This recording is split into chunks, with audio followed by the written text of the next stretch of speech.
జర్నలిస్టుల సమస్యలు పరిష్కరించాలని టీయూడబ్ల్యూజే జిల్లా అధ్యక్షులు ఐతబోయిన రాంబాబు గౌడ్, కార్యదర్శి బుక్క రాంబాబు అన్నారు. సోమవారం జిల్లా కేంద్రంలోని కలెక్టర్ కార్యాలయం నందు అదనపు కలెక్టర్కు వినతి పత్రం ఇచ్చి అనంతరం మాట్లాడారు.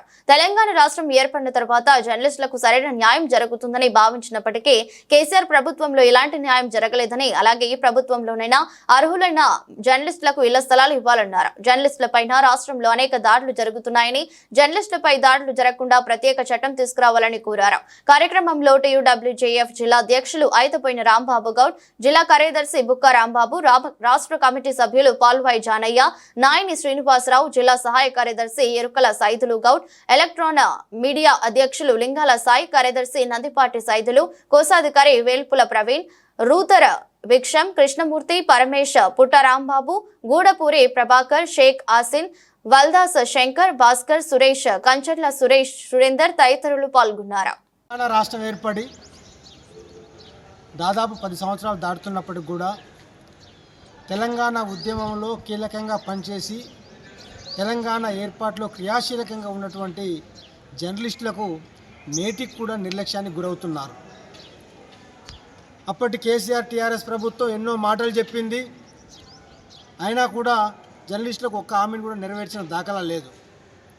మా ప్రభుత్వం వచ్చిన తర్వాత జర్నలిస్టులకు పూర్తిస్థాయి న్యాయం చేస్తాము, ఇళ్ల స్థలాలు ఇస్తాము, వాళ్ళ హక్కులన్నింటినీ కూడా నెరవేరుస్తామని చెప్పి హామీలు ఇచ్చి ప్రభుత్వంలోకి వచ్చినటువంటి రేవంత్ రెడ్డి ప్రభుత్వం, ఇటు కాంగ్రెస్ ప్రభుత్వం కూడా జర్నలిస్టులని ఏ కోశాన్ని కూడా పట్టించుకున్న పాపాన పోవట్లేదు. జర్నలిస్టులని నిరాదరణకు, నిర్లక్ష్యానికి గురి చేస్తున్నది. మేము ఈరోజు తెలంగాణ వర్కింగ్ జర్నలిస్ట్ ఫెడరేషన్ రాష్ట్ర కమిటీ పిలుపు మేరకు సూర్యాపేట జిల్లా కమిటీ పక్షాన మన సూర్యాపేట కలెక్టరేట్లో కలెక్టర్ గారికి ఒక వినతి పత్రం ఇవ్వడం జరిగింది. అయ్యా, చాలీచాలని జీతాలతో, అరకొర బతుకులతో జర్నలిస్టులందరూ కూడా చాలా దయనీయమైనటువంటి జీవితాన్ని జీవిస్తున్నారు. కాబట్టి మీరు ప్రభుత్వానికి, ప్రజలకు వారధిగా ఉన్నటువంటి ఈ యొక్క జర్నలిస్టుల పక్షాన నిలబడి ప్రభుత్వం మీద, రాష్ట్ర ప్రభుత్వం మీద ఒత్తిడి తీసుకొచ్చి ఈ జర్నలిస్టుల సమస్యలు పరిష్కరించడానికి సహకరించాలని చెప్పి ఈరోజు మనం కలెక్టర్ గారిని కోరడం జరిగింది. మనకు సుప్రీంకోర్టు తీర్పు ఉన్న నేపథ్యంలో, సుప్రీంకోర్టు తీర్పు ఇళ్ల స్థలాల విషయంలో వచ్చిన నేపథ్యంలో మేము ఒక రాష్ట్ర సర్కారు మీకు ఒకటే విజ్ఞప్తి చేస్తున్నాం. మీరే సుప్రీంకోర్టులో రివ్యూ పిటిషన్ వేసి ప్రభుత్వంగా వాదనలు వినిపించి జర్నలిస్టుల పక్షాన అనుకూలమైనటువంటి తీర్పు వచ్చి అందరు జర్నలిస్టులు కూడా ఇళ్ల స్థలాలు ఇచ్చే విధంగా మీరు ప్రయత్నం చేయాలని చెప్పి ఈ రాష్ట్ర ప్రభుత్వాన్ని మేము కోరుతున్నాం.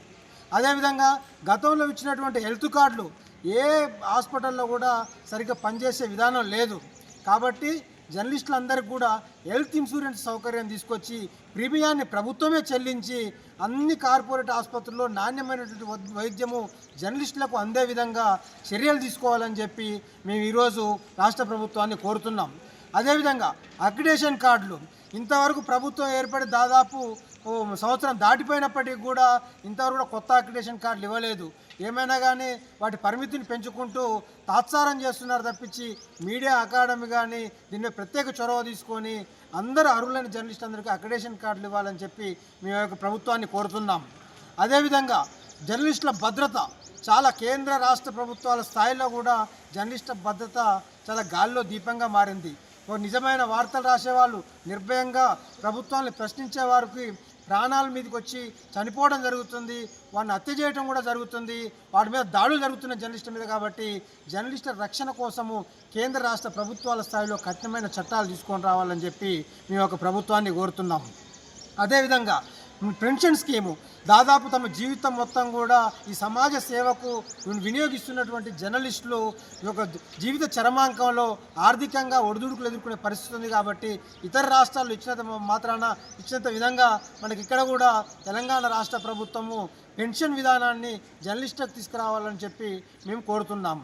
అదేవిధంగా మహిళా జర్నలిస్టుల రక్షణ కోసం కూడా కఠినమైనటువంటి చట్టాలను తీసుకొని రావాల్సిన అవసరం ఉందని చెప్పి మేము ఒక రాష్ట్ర ప్రభుత్వాన్ని కోరుతున్నాము.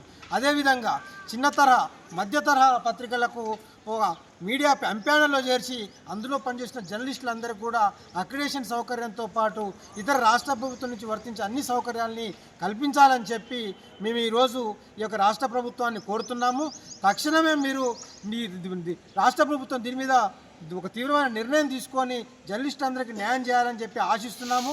లేకపోతే భవిష్యత్తులో మరిన్ని ఉద్యమాలు చేసి జర్నలిస్టుల హక్కుల కోసము, జర్నలిస్టుల యొక్క సమస్యల పరిష్కారం కోసం తెలంగాణ వర్కింగ్ జర్నలిస్ట్ ఫెడరేషను ఎప్పటికీ పనిచేస్తుంది, జర్నలిస్టుల పక్షాన నిలబడుతుందని చెప్పి తెలియజేస్తూ నేను సెలవు తీసుకుంటున్నాను.